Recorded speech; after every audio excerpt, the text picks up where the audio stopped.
And now, the epic conclusion of the 5th annual Fannie Awards. Thank you everybody, thank you so much. We are here at last. We made it through together to the final day of the 2021 Fannie Awards. This is big. This is very, very big. You've seen 2/3 of my top 3 movies, and you know how absolutely ginormous and special and important both of those are. And yet somehow there's going to be a movie today that is more ginormous and important and special than those. The Best Picture Award has to be given out. It's time. So who is going to walk away the winner? The decision was not one I made lightly, but it was one that just felt the most right. It's the one of these 3 that needed to be elevated for what it did, and oftentimes for what it didn't do.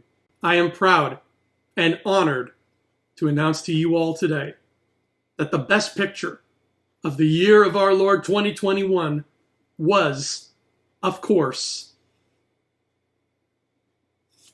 No Time to Die.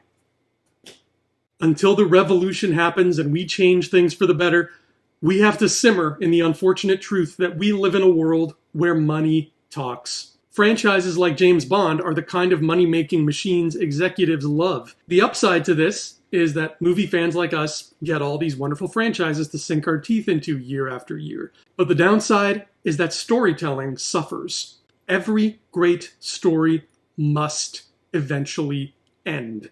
It just has to.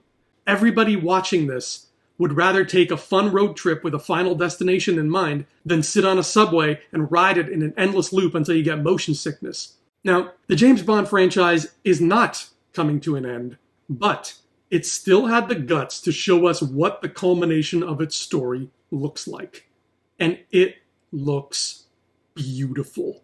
It feels like the entire 60-year-old franchise has led to this point, and No Time to Die is full of so many Easter eggs and references to its storied history that it's hard to argue otherwise.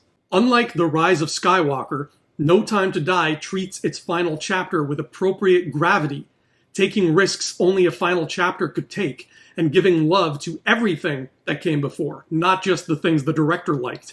The job it does of closing its arc is so damn good that this franchise, a franchise which is built on the very foundation of rebooting itself every decade, is suddenly in a position where we have to wonder if it shouldn't just walk away from the poker table now while its pockets are bulging with chips. I'm so happy I lived to see this, and it's my utmost hope that it serves as a role model, incentivizing other franchises to try and go out on the highest possible note. Goodbye, Mr. Bond. It has, as always, been a pleasure. And that, as they say, is that.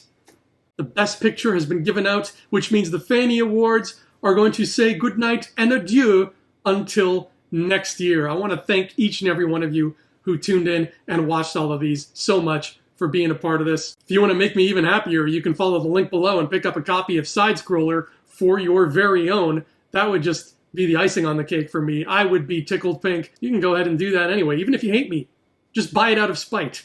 But I'm thrilled as always to have been able to bring the Fannie Awards to you. I will be back same time roughly next year once again with my suit, with my magic envelope, with my gold trophy to bestow awards on all the greats that we have to look forward to in 2022. So, from all of us here at the Fannie Awards, which is just me, I'm a very lonely man, thank you so much. We'll see you next year. Until then, adios.